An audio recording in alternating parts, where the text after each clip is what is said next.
You will have 45 minutes to work on test 1. Do not begin work until I tell you to do so.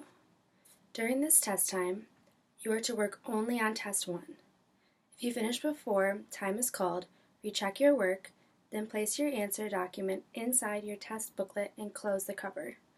Do not turn the page to the next test. Open your booklet to test 1. Read the directions carefully and begin work. For any student who has ever taken the ACT or any standardized test for that matter knows these words well. For me, these words bring up a sense of anxiety due to the pressure to succeed. When I was a junior in high school, the ACT felt like the most important thing in the world, and if I did not do well in it, I would not have a bright future. So today, I would like to persuade all of you to agree with me that standardized tests, or any test that requires all test takers to answer the same questions the same way, and that occur in a standard or scored in a standard or consistent manner, should be eliminated from the college application process for 3 reasons. For the first reason, standardized tests are not a good predictor of how well a student will do in college or in real life. Second, standardized tests, socioeconomic standings can impact how well someone does on a standardized test. And 3, standardized tests don't take into consideration the variables that can affect how a student performs during a test. So the first reason standardized tests should be eliminated from the college application process is that they are not good predictors of how well students will do in college or in real life. According to Jill Tiefenheller, a member of the admissions board at Wake Forest College, she says that standardized test scores do nothing to suggest that a student might contribute to the character and vitality and intellectual community that they want there. They want to affirm a full range of talents and skills and values that don't show up on standardized tests, such as integrity, work ethic, open-mindedness, and a passion for learning. So, being a college student and knowing what it takes to succeed in a college atmosphere, there are many other things than just as taking a standardized test can show that someone will succeed.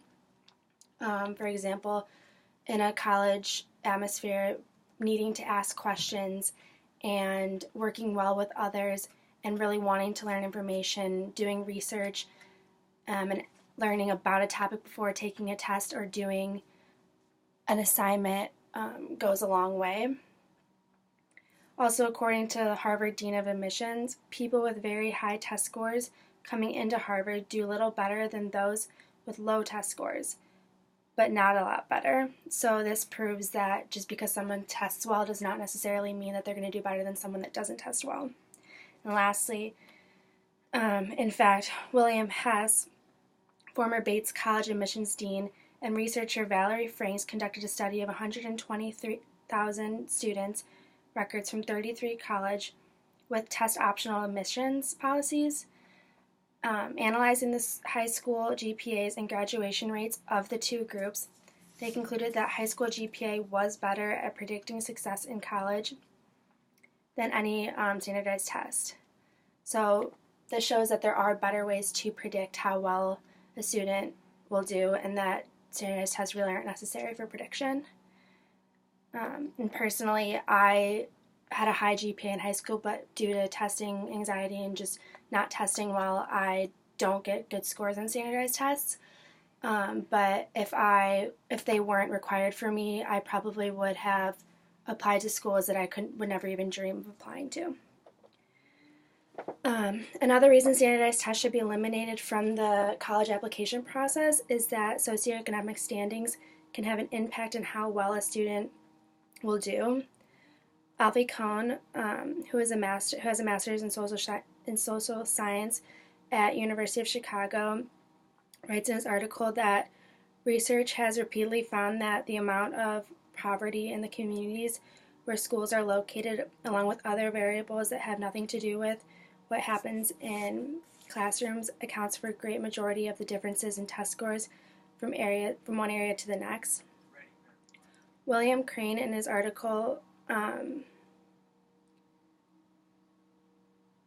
Bias Test, also notes, after discussing Royal Friedel's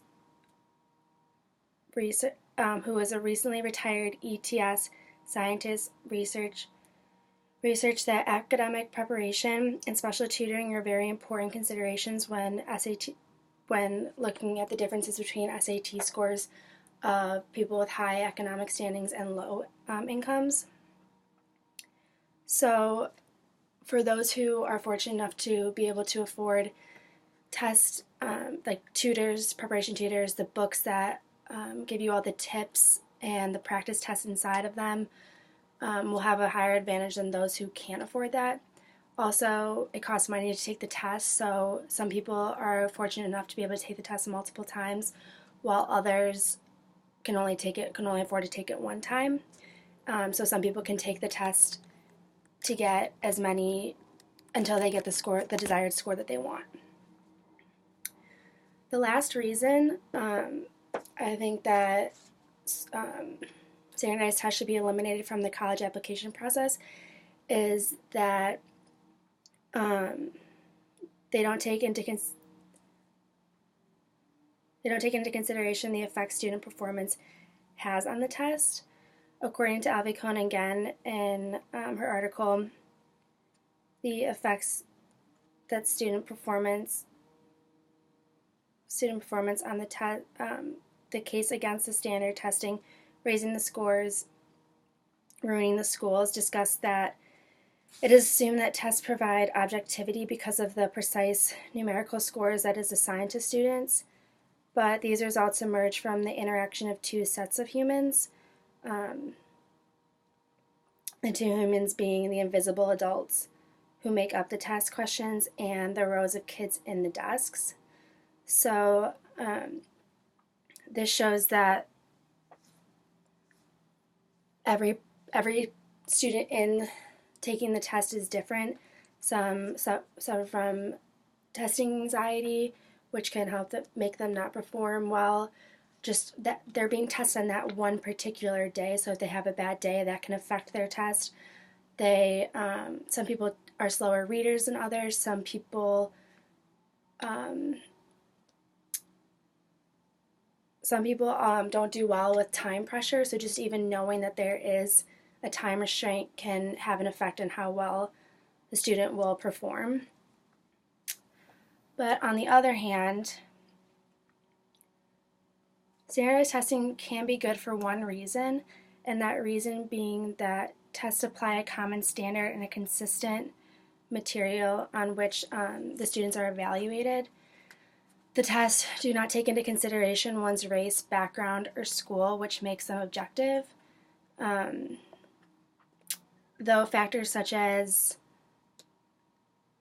income or the high school you went to can affect how well you perform, all the test administrators are given in a consistent manner. So in conclusion, I hope today I have persuaded you all to agree with me that standardized tests should be eliminated from the college application process for these three reasons. One, that they are not good indicators, they're not good predictors of how well a person will do in college or in the real world. Socioeconomic standings can have a huge impact on how well the student performs on the test. And lastly, this test don't take into account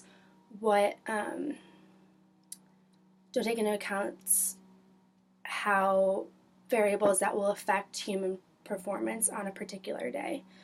So I believe that because everyone has different ways of showing their strengths when it comes to education, colleges should focus on students' achievements through GPA, extracurriculars, and their high school teachers' recommendation letters.